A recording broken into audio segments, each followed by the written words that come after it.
Presentamos Vertiente de Opinión, un programa producido por el periodista Mario Emilio Pérez. Saludos amigos de Vertiente de Opinión.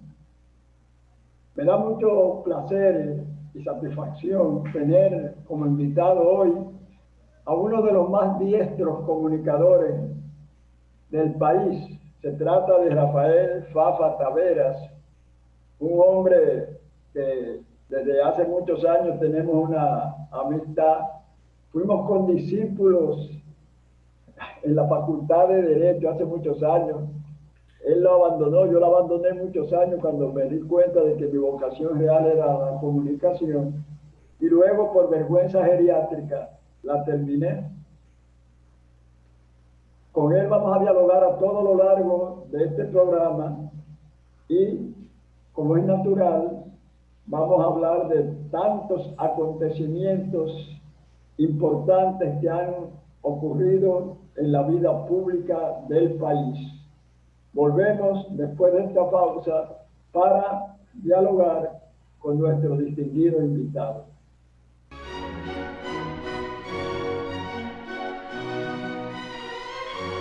Bien, como este es un ciudadano distinguido, yo me imagino que ya tiene sus vacunas, al igual que yo, porque ambos tenemos más de 15 años de edad.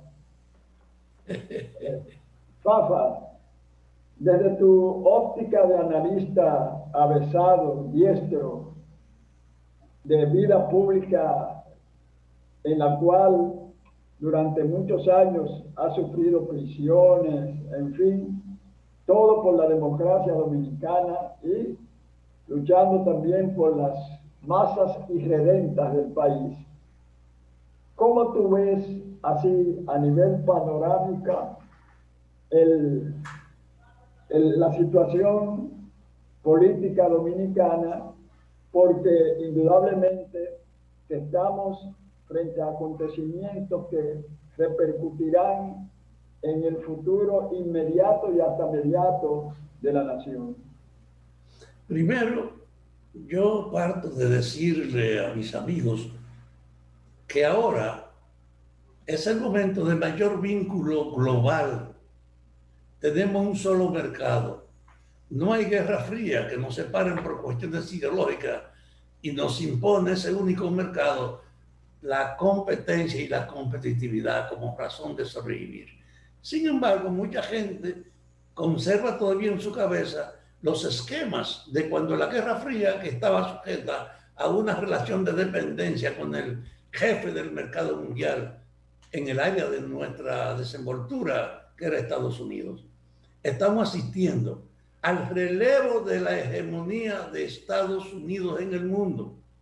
Y Estados Unidos tenía el pretexto de la Guerra Fría para apaciguar cualquier protesta que él no controlara, y tenía además todo un ejercicio donde le llevó a intervenir militarmente en más de 50 naciones con golpes de Estado o con invasiones.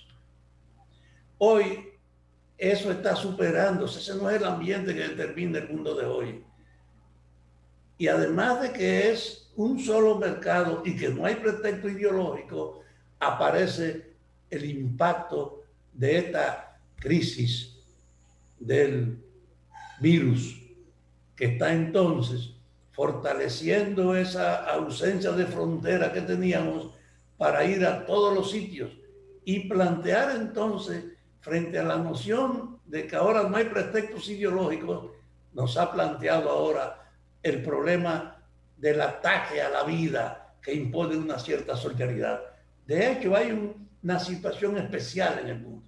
Y en ese orden, entonces, es que yo ubico la particular situación de los dominicanos.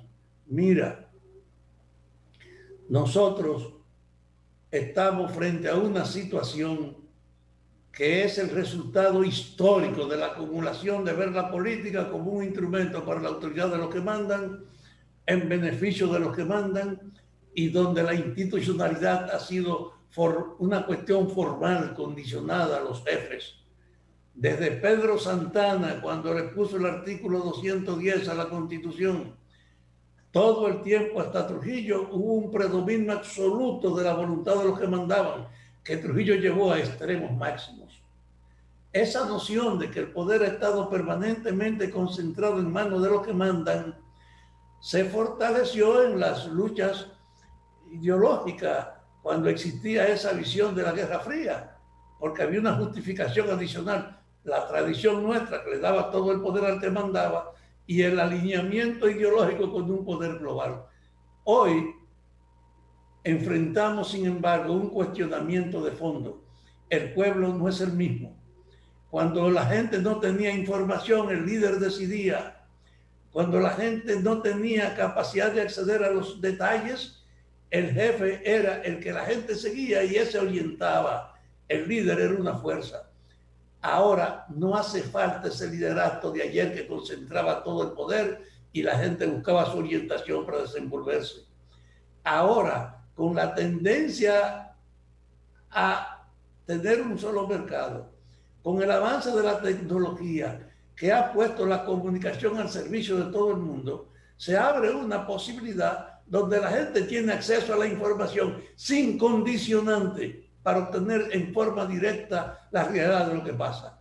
En ese orden, la República Dominicana tiene un despertar. Este no es el pueblo de hace 10 años siquiera. Ahora la gente tiene una comprensión de sus derechos, pero en la política siguieron los hábitos viejos, de que la política era un espacio para los que mandaban, y hemos llegado entonces a una situación especial. Ahora hay conciencia para decirte, toda la política está corrompida, toda la política está dañada, todas las instituciones de nosotros están hechas una mierda, y ahora tenemos un pueblo que no es el sumiso, sino que tiene capacidad, y eso nos coloca frente a un hecho. Hay que producir un cambio que adecue esta sociedad al mundo de hoy y que modifique la herencia institucional en nuestro propio país.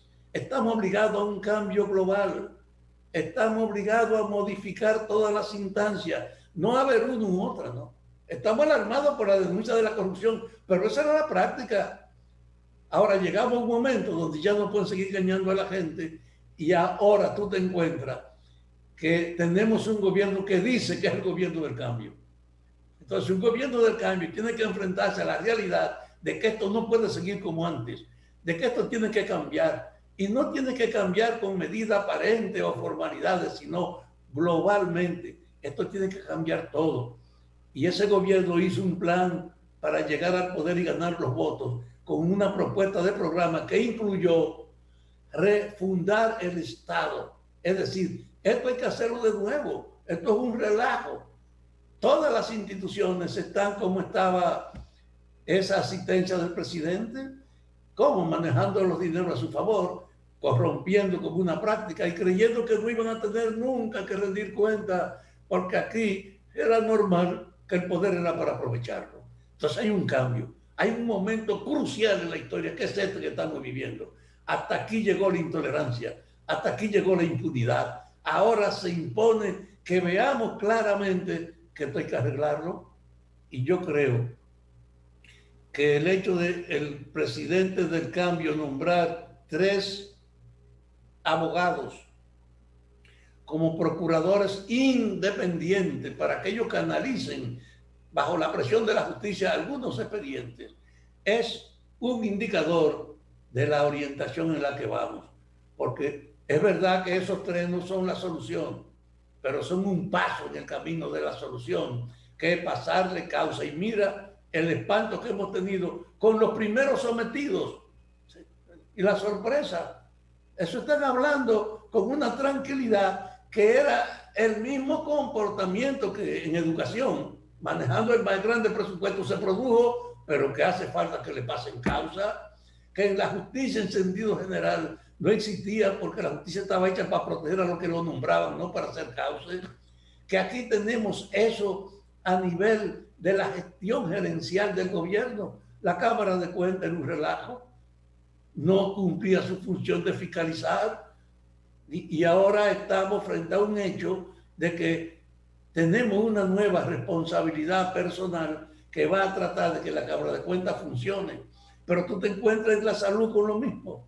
Tú te encuentras en el ejercicio de la Fuerza Armada y de la policía. En todas partes hay un ambiente que ya no se puede tapar.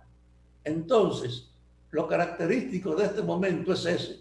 Llegamos a una situación donde ya no se puede ignorar que tenemos que cambiar, que este es un Estado profundamente corrompido, anárquico, atrasado, y que estamos obligados a hacer las cosas transparentes, porque ya no podemos engañarnos como antes. Nunca habíamos vivido un momento como este. Por esto este es el momento más trascendental de la historia política dominicana, la de mayor exigencia, pero tiene un obstáculo. Los políticos que tienen que adecuarse a ese cambio estaban hechos a la antigua.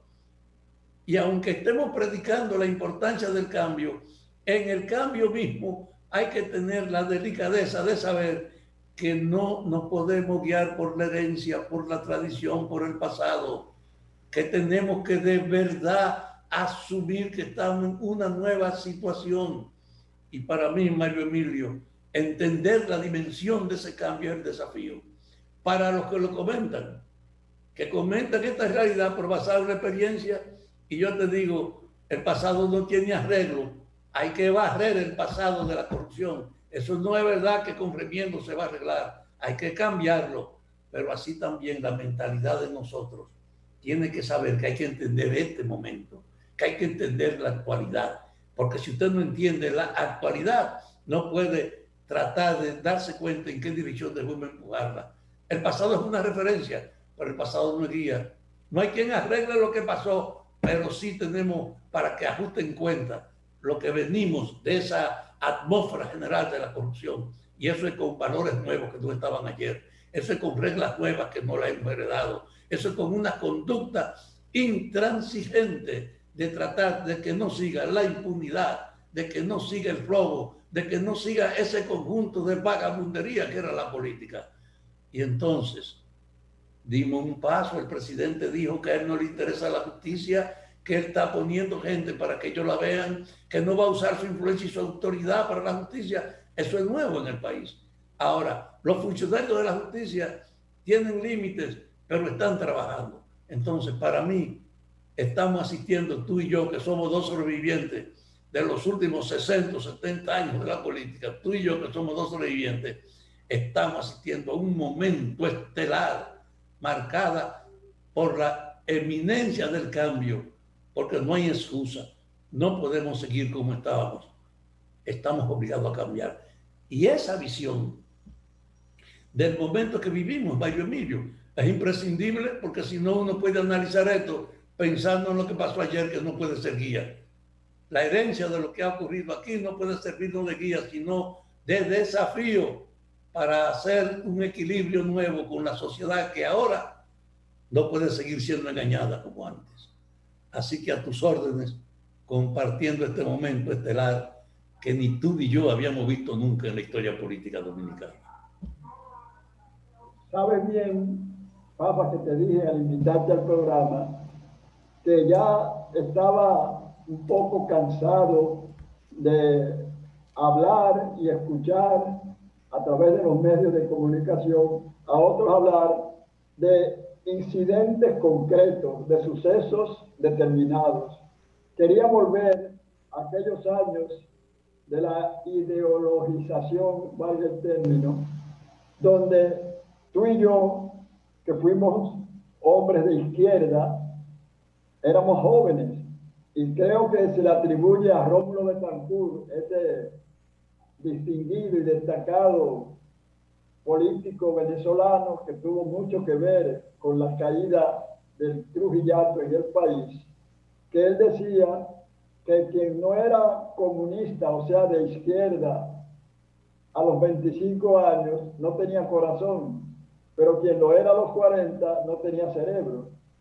Entonces, escucho a Julio Jacín, mi buen amigo, todos los días hablar, y habló ayer o anteayer de que muchos dirigentes de izquierda, y te citó a ti, a José Israel Cuello, a Narciso Isa, a Conde y otros, que no fueron ni siquiera regidores, que no estuvieron cerca del poder, aún en una época donde las instituciones y muchas personas, incluso que no eran activistas políticos, sustentaban ideología de izquierda.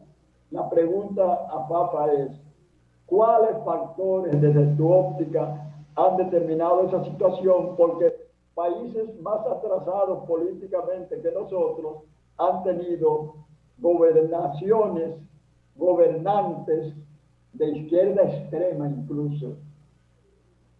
Mira, yo insisto, lo que pasó no tiene arreglo aunque tú lo entiendas, pero tú no puedes modificar el pasado.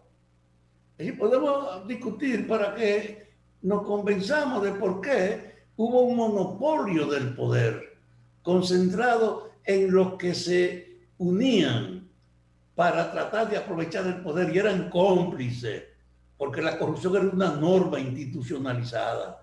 Por eso ninguno de nosotros podía tener espacio en ese proceso de la decomposición. Ninguno de los que hemos convertido el ejercicio de la política en una práctica transparente, decidida, de servicio, no de aprovechamiento personal.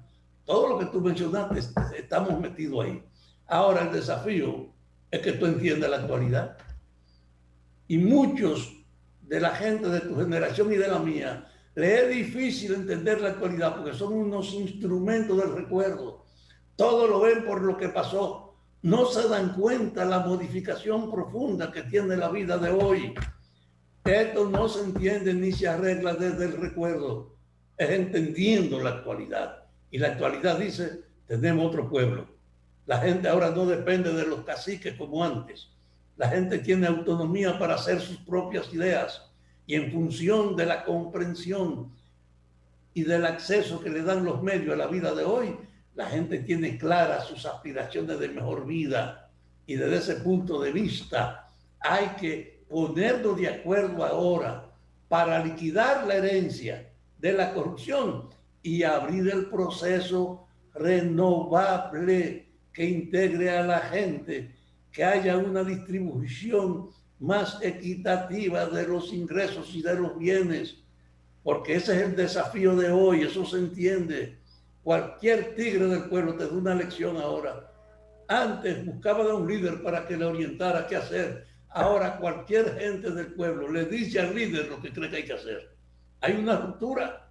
Por eso, más que volver los ojos para atrás, que no es mi vocación, mi problema está en entender la actualidad y en el marco de este ambiente nuevo, empujar la política por una ruta que no es la de ayer, sino la superación. Tú te imaginas a esos oficiales en un tribunal, tú no tienes ningún recuerdo para ver eso, eso es una novedad en este país. ¿Por qué ha sido? Porque ya no es posible actuar como ayer, porque van a tener que devolver su cuarto, porque habrá una política de recuperación de bienes de todo lo que se lo robaron. Eso no puede resolverse pensando en el ayer, sino en ver cómo es que vamos a poner en causa a todos los ladrones que a nombre de la política hicieron fortuna y cómo le vamos a quitar los bienes para dedicarse a la población. Ese es el desafío. Concéntrate en la actualidad, que el recuerdo, aunque sea agradable, es inmejorable como tal, porque ya pasó. La vida es la actualidad y lo que viene.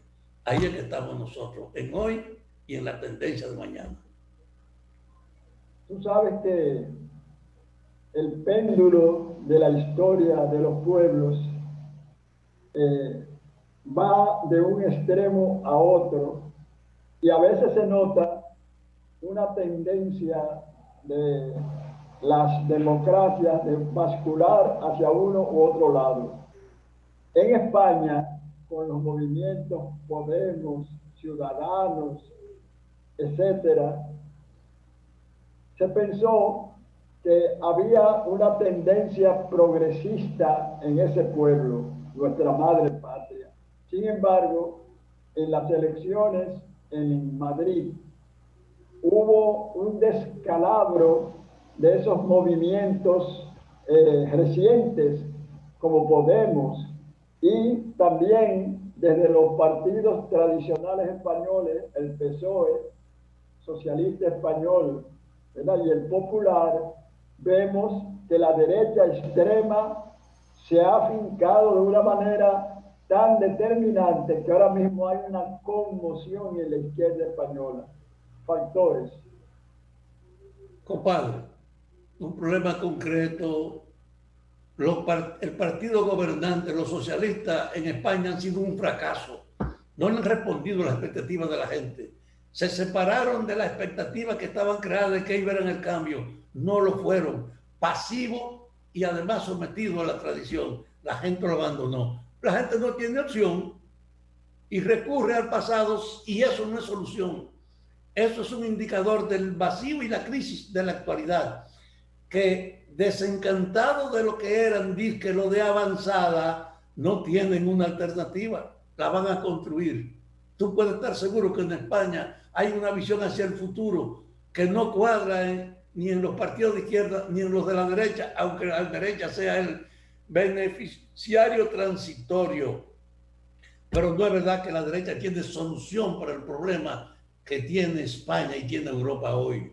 Hay un vacío de guía para el futuro y no hay solución más que entendiendo la actualidad. Entendiendo la actualidad. En España lo que ha hecho es reforzar la herencia, es poner los ojos atrás, y eso no es solución. España no tiene solución con el paso político. Se le va a agravar la vida y va a tener que plantearse cómo abordar esa funesta herencia del control de la derecha, que hasta el partido que se presentaba a la izquierda actuó igual. Hay que liquidar ese predominio conservador que tiene la sociedad española. Eso es lo que yo creo en mi lectura. No es que este predominó más que no, es que ninguno de los dos son solución. Ni el que sale beneficiado, ni el que se desencantó la gente de él. No, ambos están frente a un hecho. Los españoles quieren otra política. Bien, vamos a hacer una breve pausa, no sin antes recordarles que este programa se transmite. Dime, Mario Emilio, ¿qué piensas? Domingo de 9 de la noche a 10, y que usted puede, si no ve, por ejemplo, una interesante comparecencia de Papa Tavera, porque decir que una comparecencia de Papa es interesante es pleonasmo, es redundancia, es parte de esa premisa. Y si no lo pudo ver en YouTube, a partir de ya de la tarde del lunes y los días subsiguientes, puede verlos en YouTube escribiendo Vertiente de Opinión, Mario Emilio Pérez. Volvemos.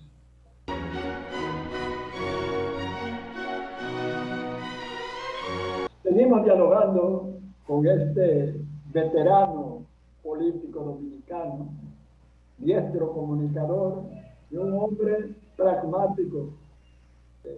Papa, tú y yo, que fuimos antitrujillistas clandestinos en la universidad, cuando estudiábamos en la Facultad de Derecho, ahora se habla de que estos problemas de corrupción, donde están involucrados militares, viene siendo una especie de saga del trujillismo, donde los militares tuvieron poder omnímodos. Claro, esos poderes estaban sustentados en la personalidad, que, como tú dices, del liderazgo omnímodo, que ha ido poco a poco por el desarrollo tecnológico en un lento retroceso.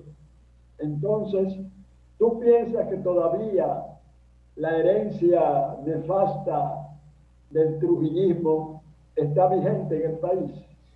Trujillo no murió nunca en el alma de la institución política, porque las Fuerzas Armadas siguieron funcionando con el espíritu de la sumisión, un instrumento bajo el mando de los que la conducían y una garantía privilegiada para que pudiesen hacer de todo y nadie se metiera con ellos. Esa es la herencia trujillista. Trujillo ha estado vivo en las Fuerzas Armadas y en la policía. Ahora llegamos a un momento donde ya el país no es el mismo, sumiso y oscuro, que permitía que esa forma del dominio autoritario se desarrollara. Ahora tenemos un pueblo que favorecido por la democratización de la comunicación, tiene capacidad propia para pensar y para decidir. No es tan fácilmente manejable este pueblo. Ahora, ¿cómo han seguido? Igualitas las instituciones. Eso que se dice ahora de la Fuerza Armada de ahora, así ha sido siempre la Fuerza Armada. La voluntad de los jefes, el aprovechamiento de su autoridad, el enriquecimiento de ellos, la forma en la que han estado al servicio de esa práctica empresarial también.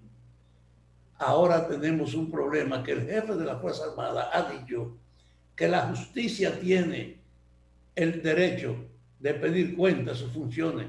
No hay antecedentes de que eso se hubiese aceptado. Ahora es una necesidad que no puede obviarse. La justicia se va a meter con la práctica del comportamiento administrativo de la Guardia y de la Policía. Hoy no tenemos una comisión de 25 personalidades que representan diversos sectores, con la tarea de ellos organizar la renovación de la policía. No es un problema de generales, es de un conjunto de la sociedad que va a discutir qué tipo de policía necesitamos nosotros hoy. ¿Qué tenemos que hacer para lograr esa policía ahora? Pero la mayoría de los que pasaron por ahí, ¿cómo se comportaron? Igual que los actuales, usando su autoridad para su beneficio, siendo cómplices de las pandillas internas beneficiarias y además siendo una plataforma para compartirla con los poderosos. No era un aparato para la seguridad. Entonces, esa degradación de lo que fue la policía, en cierta medida es una herencia de Trujillo. Ahora, queremos una policía a tono con la necesidad del presente. 25 personas responsables de elaborar la política para construir una nueva policía. Desde luego, yo le he dicho al gobierno que tienen que tener un cuidado porque hay un ingrediente peligroso y es que todos los policías ahora marginados porque ninguno de ellos va a participar en lo que viene y además aplastada por las evidencias de oficiales como esos que se están poniendo en evidencia, que hicieron uso de su autoridad para enriquecerse, de jerarquía que tenían una forma de acumulación que no pueden explicarle a hoy a todos los niveles de la institución, de que hay un viraje en la práctica. En la policía entonces hay más temor que confianza.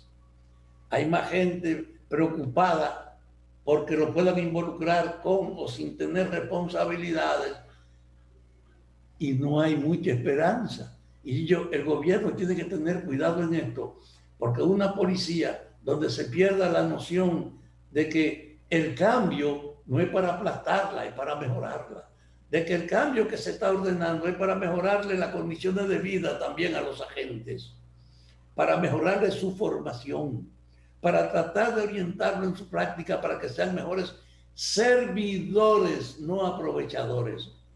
Hay que crear a la policía la expectativa de que este cambio va a mejorar hasta la imagen de ellos y le va a mejorar su relación con la población y sus condiciones de vida. Si eso no aparece, que no ha aparecido todavía, entonces la policía se va a dar el desencanto, la hostilidad, el brazo caído. Entonces, estamos viviendo un momento especial. En la Fuerza Armada se va a vivir también. ¿Tú crees que un guardia puede vivir con lo que le pagan? Y que un guardia, viviendo con lo que le pagan, busca cómo puede estar al servicio de alguien que le dé lo que le hace falta. De que tiene una voluntad de servidumbre, no de servicio. De buscársela a como dé lugar. Hay que cambiar y modificarle esa vida. ¿Cómo? Dándole una atención de verdad, de un salario adecuado, de protección social adecuada, de un comportamiento que él se sienta feliz y satisfecho con ser agente. No al revés, el guardia que con un fusil se deja morir o joder es un pendejo en la vida de hoy, igual que los policías.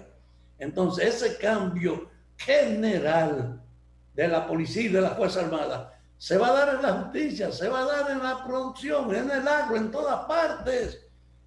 Esto no es un momento para creer que con remiendo en un solo lado del poder se resuelve. No, esto no se resuelve con remiendos. Es con un cambio real y a fondo. Y yo no tengo ninguna duda que en las dos instituciones por donde esto ha comenzado, que es la policía y la justicia, van a servir para poner en evidencia que ahorita tiene la Fuerza Armada, ya comienza a involucrarse, que ahorita comienza la producción, la administración, la gestión, la agricultura, hasta nuestra política internacional va a tener que ajustarse. Entonces yo no tengo ninguna duda. Hay una convulsión en este momento que no se puede ignorar, que hay que agregarle las cosas que le dé a la gente esperanza, no que le dé solo miedo, porque hasta ahora ha creado miedo y no esperanza en los miembros de las instituciones. Entonces, ojalá este programa pueda ser escuchado por los jefes de este país, que sepan que tienen que valorar una situación que si no la entienden van a ser víctimas de ello, porque esto no se para ya. No va a ser fácil dormirnos con un cuento ni entretenernos. Necesitamos acciones, obras que pongan en evidencia que de verdad estamos trabajando para hacer otra cosa de la que hemos sido. Yo te escuché hace poco en una interesante discusión acerca de la fuerza de la China popular y de Estados Unidos. Y tú, que ya lo has dicho en parte del programa, hablaste de esa disminución de la potencialidad hegemónica de los Estados Unidos de América y que China se vislumbra como la potencia más fuerte de los próximos años. ¿Te ascribes todavía a esa opinión?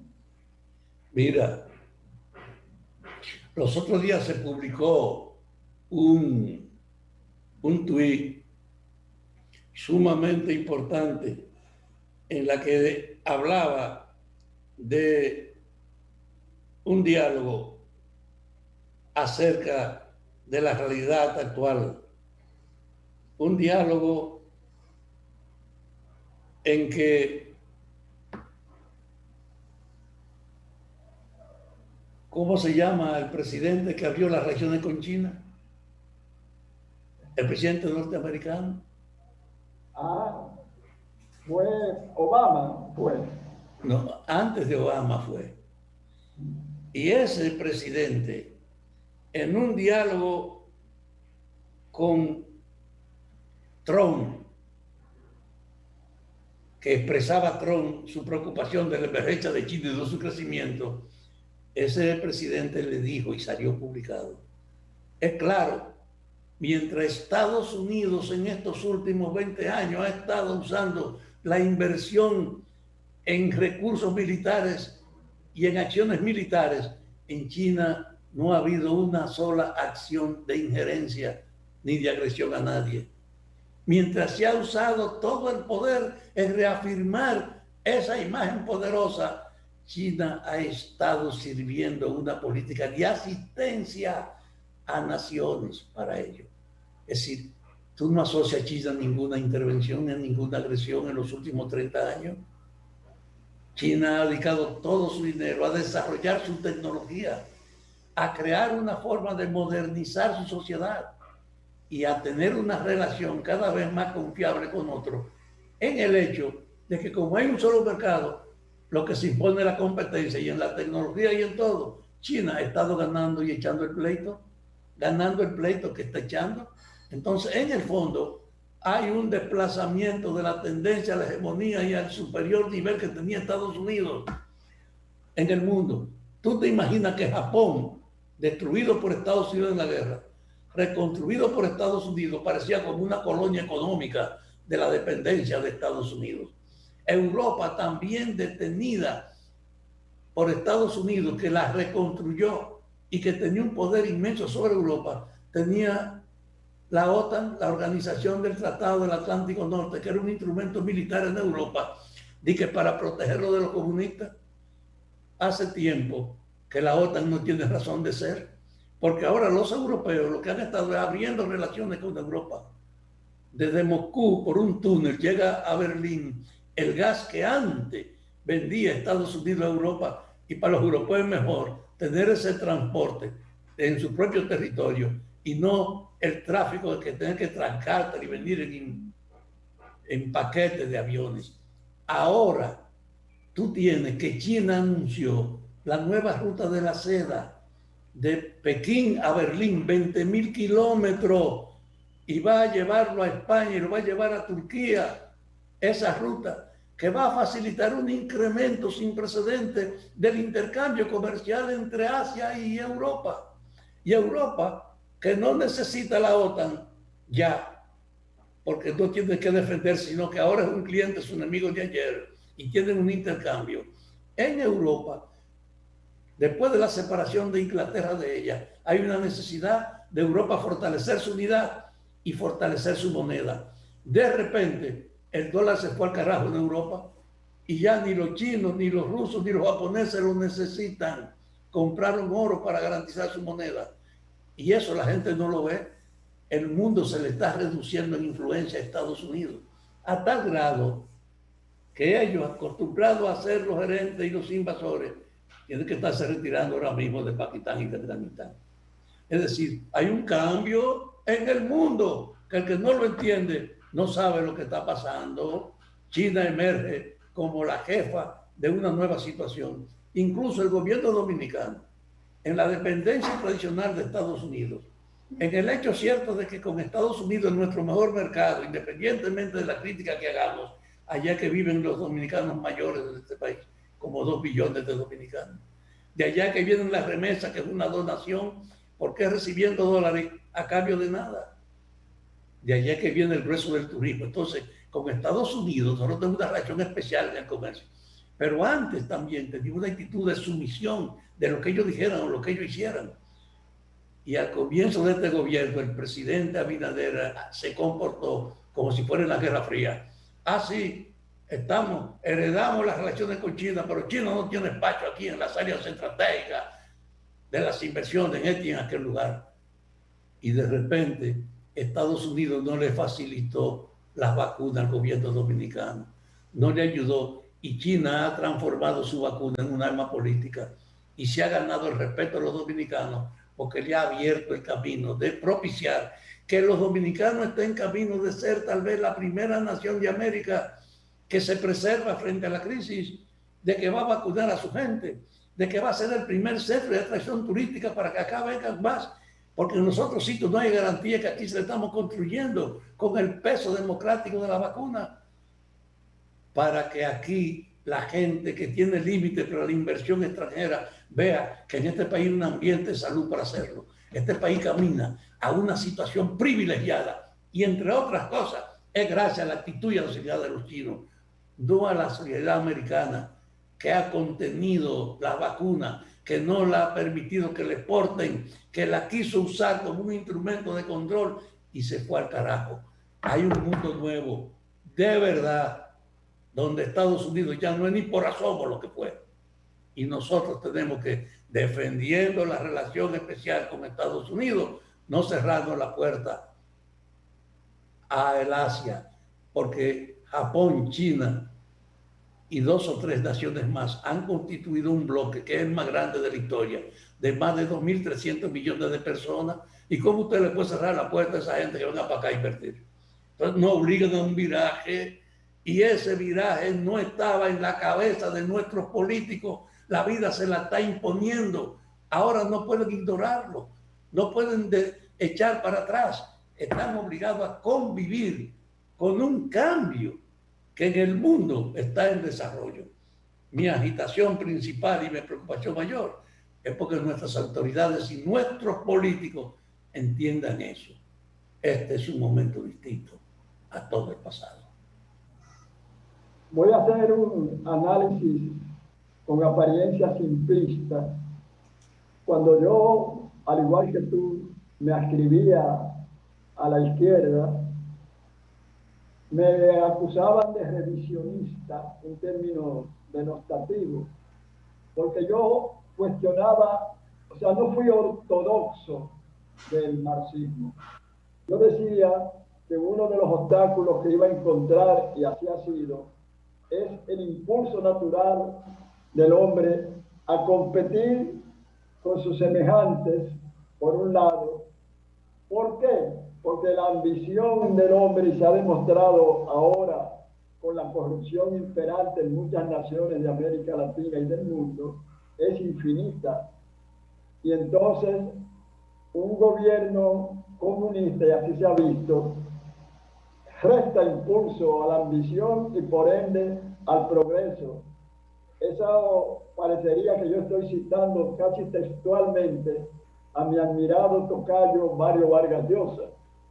Pero fíjate que en los países donde se ha impuesto un socialismo, Venezuela, Nicaragua, Cuba, se han visto detenidos, frenados en su desarrollo económico hasta tal grado que los venezolanos, que eran conocidos como los tabaratos en Miami, porque iban a comprar y cuando les preguntaba el precio en dólares de algún objeto, decía está barato.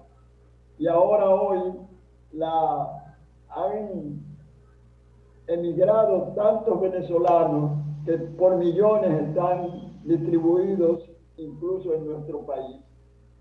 ¿Tú crees entonces que la democracia, como la conocemos, es el régimen político gubernamental más acorde con el desarrollo económico? Mira, no se puede separar la realidad de hoy de lo que hemos dicho, la etapa del predominio de Estados Unidos. Oh, Cuba, su mérito es haber resistido 60 años frente a la hostilidad de Estados Unidos, que le armó gente, lo invadió, le ha acercado los negocios, le ha impedido los intercambios, ha usado su autoridad para estrangular y ha resistido. Ah, bueno, ellos no tienen el nivel económico de desarrollo, pero es el único país de América donde la educación es gratuita a todos los niveles y la salud también. Y en ese ámbito son un pueblo que ha propiciado el crecimiento intelectual y tiene una noción de dignidad que no puede ocultarse.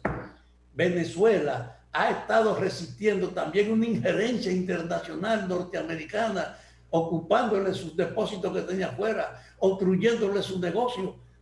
No es el esquema interno de lo que los venezolanos quieren lo que da resultado, es la intolerancia norteamericana que solo permite lo que a ellos les favorece, que a ellos les someta. Y lo mismo en Nicaragua. Los tres son tres sociedades, es verdad, oprimidas. Yo no defiendo el modelo de la izquierda vieja, también tiene que cambiar la idea del marxismo y su relación de la sociedad. Pero lo concreto es que Venezuela, Nicaragua y Cuba lo que indican es que es verdad que Estados Unidos está en decadencia, porque eso era impensable en América Latina, que tres sociedades se le opusieran con una condición interna tan grave que una masa tiene que salir huyendo y que ellos no puedan impedirlo. Es otra muestra de la debilidad, como hay que ver el problema. No es en juego si la democracia. En Cuba hay que modificar su sistema político. Tienen que permitir la intervención de la gente, tienen que permitir la organización también política, pero a nivel concreto es impensable que una sociedad a 90 millas de Estados Unidos desafiara su poder durante 60 años. Entonces, no puede verse el desequilibrio entre la economía venezolana, nicaragüense y Cuba, que está aplastada, no puede entenderse sin darse cuenta de la injerencia y el papel que ha hecho Estados Unidos para que ese sea su resultado. Y a pesar de eso, ahí están los tres, inderrotables. Y desde ese punto de vista, mostrando que cada vez es menos el poder decisivo de Estados Unidos en el destino de América. Y tú lo vas a ver en los países de América Latina, en la diversidad y en la búsqueda de caminos por la propia cuenta de la gente. Es que estamos en una situación que, normado por los recuerdos, la gente no se da cuenta. Estamos cambiando porque el jefe no es ya como era el absoluto dueño que decidía el destino del mundo. Estados Unidos no es eso. Ahora, ellos tienen un problema que ver cómo recuperan el espacio de reconocimiento sin los ribetes del abuso de ser una fuerza interventora del mundo. Bien, Le agradecemos a mi viejo amigo Rafael Papa Tavera que haya aceptado esta invitación a Vertiente de Opinión. Yo lo voy a designar como accionista moral de este programa. Oye, te voy a creer, te voy a dar seguimiento y voy a tratar de que tú y yo seamos dos viejos que pueden convivir con la juventud de hoy. Bien, ya ustedes lo saben, en la frecuencia 6, tanto de Claro como de Altiz, pueden sintonizar Vertiente de Opinión domingo de 9 a 10 de la noche y luego en YouTube en los días subsiguientes. Muchas gracias por todo. Hemos presentado Vertiente de Opinión, bajo la conducción del periodista Mario Emilio Pérez.